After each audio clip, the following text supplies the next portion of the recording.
Welcome to this episode of the Greater Phoenix Chambers podcast, Let's Talk Business Phoenix, with me, your host, Todd Sanders, President and CEO of the Greater Phoenix Chamber. In each episode, we tackle important issues and subjects affecting our businesses, our community, and the state today. Through relevant, timely topics, this podcast serves as the business community's voice with a mission of championing business growth, identifying problems that restrict economic development, and conveying community leaders to move Phoenix forward. Let's Talk Business Phoenix was produced in partnership with Ideas Collide, an agency offering a full suite of custom marketing solutions for your brand's unique challenges. Make a connection at ideascollide.com. Well, welcome back to the podcast. We are thrilled to have you here today. Going back a little bit of history, our first podcast for this series was with Mayor Kate Gallego, who's with us today. And I'm really proud to say we're in the brand new studios. And for the first podcast in the new studios, we have Mayor Kate Gallego joining us again. Mayor, thank you for being here. I'm honored to twice make podcast history with the Phoenix Chamber. Well, you know, we're going to stick with what works. So we're really thrilled to have you coming off the heels of a fantastic State of the City address. I want to start with, some people who weren't able to be there. I always love to ask about family. Want to ask what's happening with Michael. I think we're nearing the end of first grade. We are about to graduate from first grade, amazing milestones, and he could not be more excited. He tells me he wants to be a scientist when he grows up, but obsessed with video games. Okay. So he'll just go off on this stream of conscious and I won't be able to follow, but he's creating a video game in his head and getting my feedback on what the levels and the big bosses should be. At least you're getting some sort of, your input is welcome. That is good. So yes, I got to provide feedback on what type of a boss should end one of the levels. And that was a really big compliment that my opinion would matter because I don't share his expertise. Mayor of the fifth largest city in the country, but he's letting you in on this. And of course we have a dinosaur that we're loving right now. Still very much into dinosaurs. I shared with you the stress over the Dinosaur Project because he picked the ugliest dinosaur known to man, the Heterodontosaurus, which has quills and is super complicated, and no one makes a plastic version of that dinosaur because everyone likes the Triceratops and the T-Rex. Yes, they're kind of the mainstays. Well, good for him. Yes, he's being different. Marches to his love own that. drummer. That's confidence. Well, obviously a lot is going on. A lot has happened this year. You mentioned some of those things, but maybe talk about some of the things, some of the big initiatives from this year, and some of the things you're really proud of in terms of what's going on with the city. We are very proud of our bond campaign. Thank you for supporting that. It should be transformational for the city of Phoenix. And for folks who haven't followed our bonds, they've been really important in terms of things like bringing the universities to our downtown or building iconic buildings such as Burton Bar. The 2023 bond will help us bring ASU Health to downtown Phoenix, including a sorely needed medical school. We need so many more doctors and nurses than we have, and this will help deliver, but also really build on an area of expertise we have with medical devices and semiconductors. So it'll be a medical school focused on engineering and partnerships. Great marriage there, right? Well, I love that we're taking two things we're very good at and bringing them together. We have already been a leader in advanced technology. This is a very unique model for a medical school. There are a few in the country, but none that'll have the focus on advanced devices and semiconductors we'll have here. So all that great expertise we have from TSMC on semiconductor, Intel, and just generally in microelectronics can be used to help save lives. And that will put us on the map for the type of innovation we want to be known for, where we are listening to people's medical needs and making sure you can have the very best cutting edge treatment in the Valley. You and I have talked about how hard it was for me when my mom was diagnosed with cancer and she was told to go to Houston for the best care. Yes. It's so much my goal that we have the very best care in Phoenix. It creates great jobs and opportunities, but also no one wants to be traveling when they're facing one of the most difficult medical diagnoses of your life. And you want to be with doctors and professionals who are in your community, who can treat you. Absolutely. If you have a rough chemo treatment, you want to be able to go home to your own bed and feel better, be with the people you care about. And this bond will help move forward in that area, but also address a wide variety of other needs, including the things growing cities need, from libraries to fire stations, as well as a big transformation in public safety where social workers will have facilities and can go out and address challenges like homelessness and addiction that today fall to police officers. Well, kudos, I think, in terms of the vision of you and the city council to looking ahead, but also thinking about how we think about today. And to your point, we have some of these strengths that we can sort of bring together. And we talked about this during the State of the City. I mean, looking back to 2019 and bringing TSMC here, and what a revolution, right? And now we're marrying that with medical, the medical side. So kudos on that. We recently, earlier in the week, we saw some inflation numbers. They're still not where we want them to be. There's that last mile that seems to be so stubborn. Are you seeing some of these effects that are impacting our citizens? And is there anything the city's doing to help folks that are feeling the effect of inflation? We are on the forefront of the challenges with affordable housing. Having been such a fast-growing city, people have moved here at rates higher than our supply has followed, and so we've seen incredible inflation in housing price numbers. Affordable housing has two components. There's the how much income you make and how much the housing costs, and we're trying to address both of those. We're doing a major push on increasing supply. That involves everything from taking city land that is available and putting it out to the market for affordable housing. We're about to celebrate 40 parcels that became or are becoming affordable housing projects, which is a very significant contribution. Particularly, they are in the urban core and areas people really want to live. We're hiring in the planning department to move more quickly, trying to automate more and really get those projects approved. We are also funding more. Yesterday, my city council colleagues and I approved $9 million to create or preserve 400 units in Phoenix. And that type of investment is pretty common for us at the city of Phoenix. We have invested in all 8 of our council districts, really bringing forward great projects. Yesterday, I was near TSMC to cut the ribbon on the reserve at Thunderbird, which is an affordable housing project not far from that semiconductor epicenter. Think of what it means if you can get housing you can afford and be close to a job that's paying $80,000. That which is a addresses reality. The affordable, right. Yeah, in Arizona now, those jobs are there. Absolutely. So 40% of the TSMC jobs do not require a college degree. We are so proud of the training programs we're putting in place. The heaviest award I have ever won as mayor was one for our semiconductor apprenticeship program. It's a first of a kind program that trains the folks who will be technicians inside the fab. And you got to meet at State of the City a young man, Ray, from south side of Phoenix, who is part of that program, and it's going to be transformational. For so many of the people who work in semiconductors, it's not just helpful to them, but their whole family. So I met a woman who is able not to support just herself, but also her sister. They partner on things like childcare, and a whole family is benefiting from these incredible wages. And I think to your point, we're not just talking about that person. We're looking at generational change, right? Which, when you think about Phoenix, 10 years from now, that will really start to have another impact as we move forward. And I will say, on the housing side, a lot of credit. I was just at a meeting of leaders from around the country, and one of the metros, I won't mention them, but they approved 2 residential permits in the last year. And to think about where we're going today, thinking about it strategically and in terms of where the job centers are, that's really going to make a difference for Phoenix and for our region. So it's been a few weeks since we had the State of the City. Anything that you want to expand on or update us on since that time? The biggest enthusiasm seemed to be around airport investments. That's great. So we celebrated that Phoenix will be building a new terminal at Sky Harbor International Airport, and really a lot of excitement.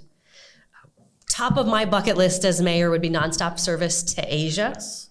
You've been talking about that for a while. It is, I think I'm at something like 30 different meetings with airlines. The airline executives see me and they know what I'm going to ask before I open my mouth. But with all these incredible investments from Taiwan, Japan, South Korea, we are building the market to fill those seats. Another thing we can do to be competitive is a terminal built for the larger planes that might be flying ultra long haul routes, and a purpose-built international terminal is really exciting.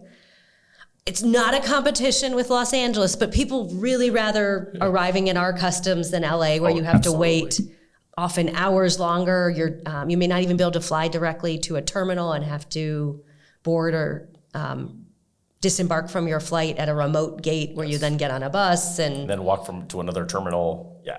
We can deliver a much better customer experience at Sky Harbor. And so the new terminal, which we call the West Terminal at the moment, will really be a leader in that area, a great customs facility that'll be purpose-built with the modern technology. If you haven't been through customs at Sky Harbor recently, sign up for things like global entry, and you don't even have to talk to a human. They just have technology that you can opt into to make it a great re-entry, because we know you want to get home and see your family after a long flight. But we're not resting with that great experience. We're going to try to build a new terminal that is even better. I want to keep that designation as the Wall Street Journal top airport.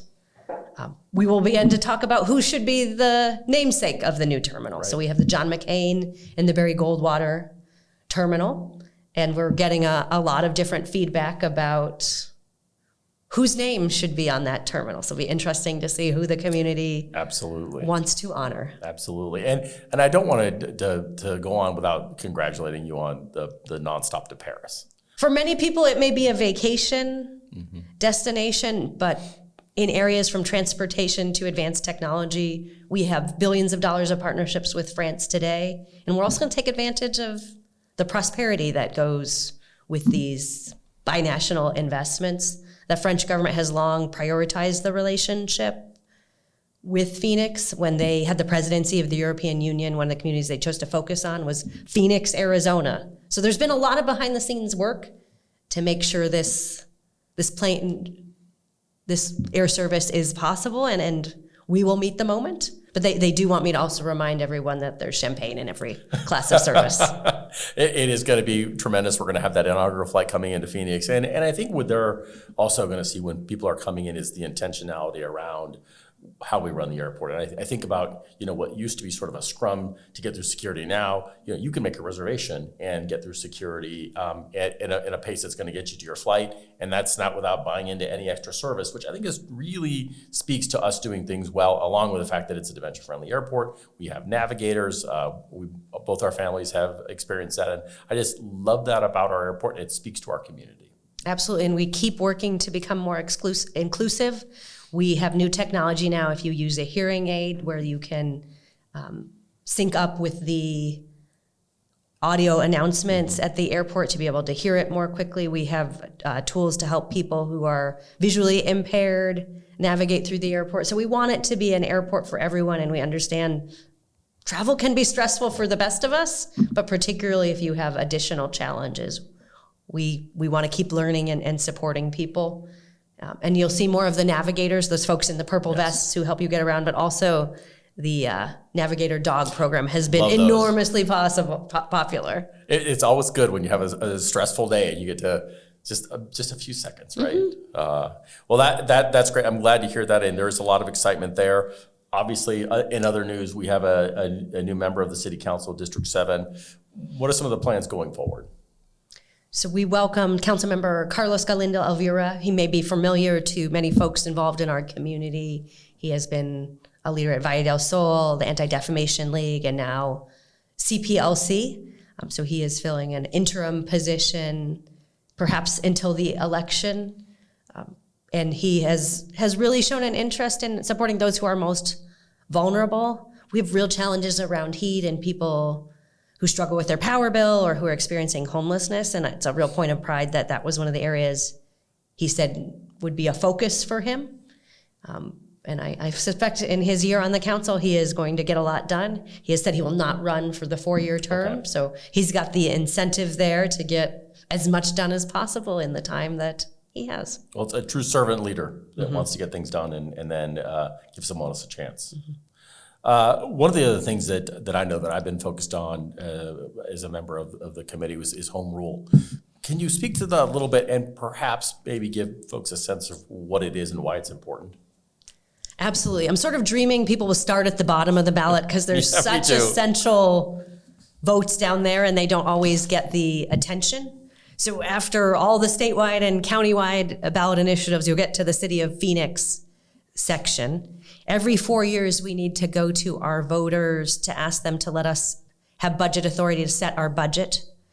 If it fails to pass, we would revert to a budget formula that was set decades ago and does not account for the incredible growth that we have here in the Valley. So if were it to fail to pass, it would be a magnitude of cut like the investment at Sky Harbor Airport. So huge amount of money involved in this budget authority.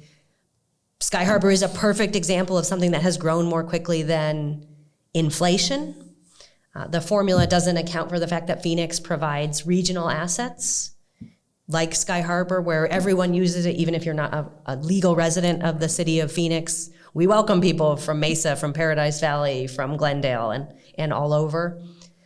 The formula also doesn't account for some of the challenges where we provide regional service. So if you live in Paradise Valley, there are some services the city of Phoenix provides on your behalf that are in our budget, reimbursed by residents of Paradise Valley. But again, as we have stepped up and been willing to help our neighbors in a way that we recover our costs, we need the authority to continue to do so. But it would be pretty rough costs and pretty devastating should it not pass. And I'm just a little nervous.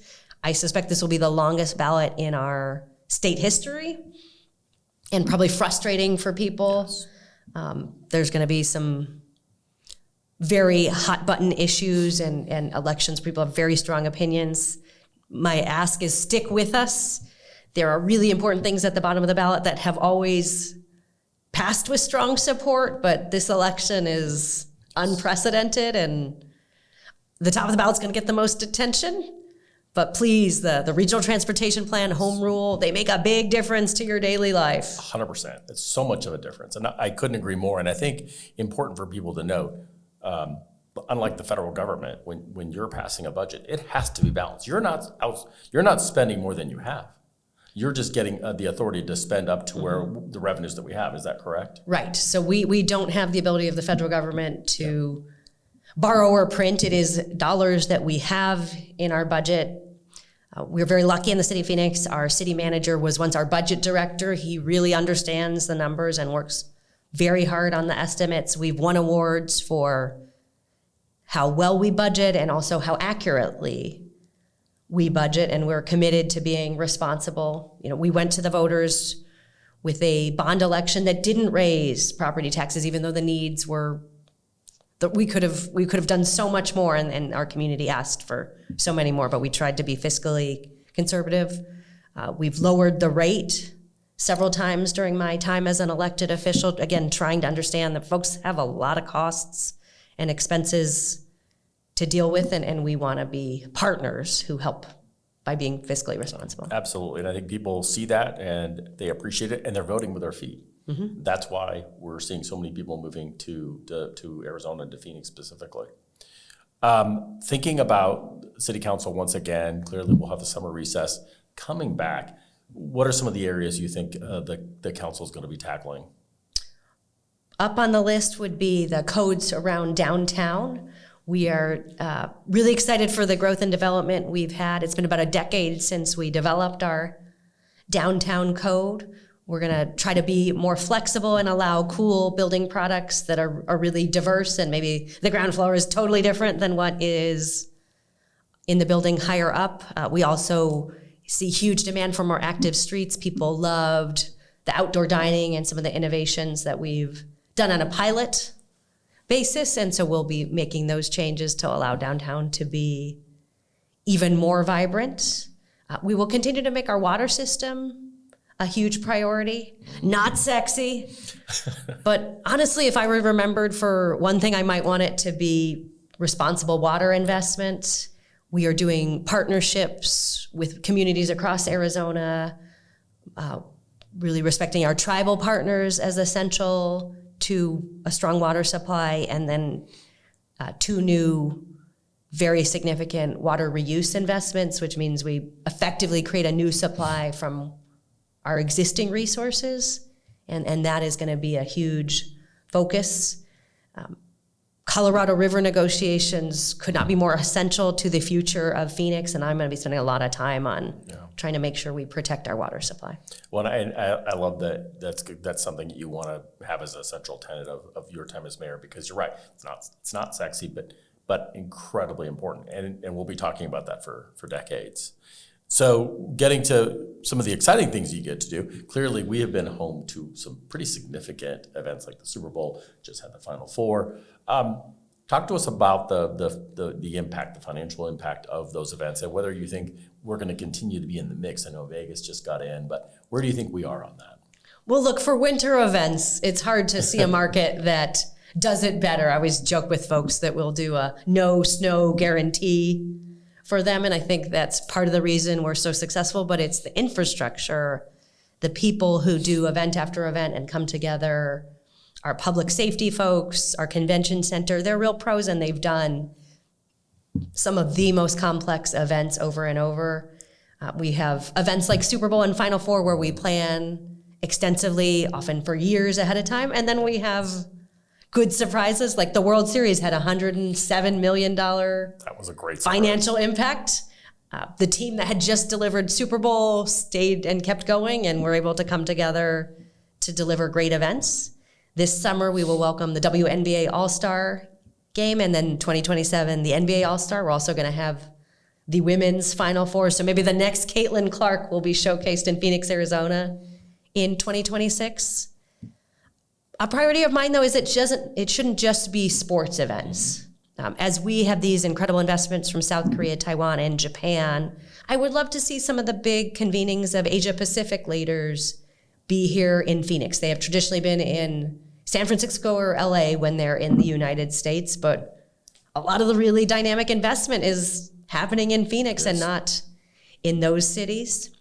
We are going to try to take advantage of really exciting global investments, and this is our first year welcoming the Phoenix Global Forum with the International Economic Forum of the Americas, so a very important conference where typically international companies have made major announcements, and we're going to try to grow the Phoenix Global Forum into a key event, particularly in some of the sectors from semiconductors, electric vehicles, and aviation, where we're real areas of excellence. We hope that this conference will be key for South and Central American investments, particularly Mexico, as well as some of the Asia and Canada work, and see high-profile excitement in that area. So certainly more on major events coming to Arizona, to your point, not just sports, but major economic, cultural events that we can have here as we take our place among the world capitals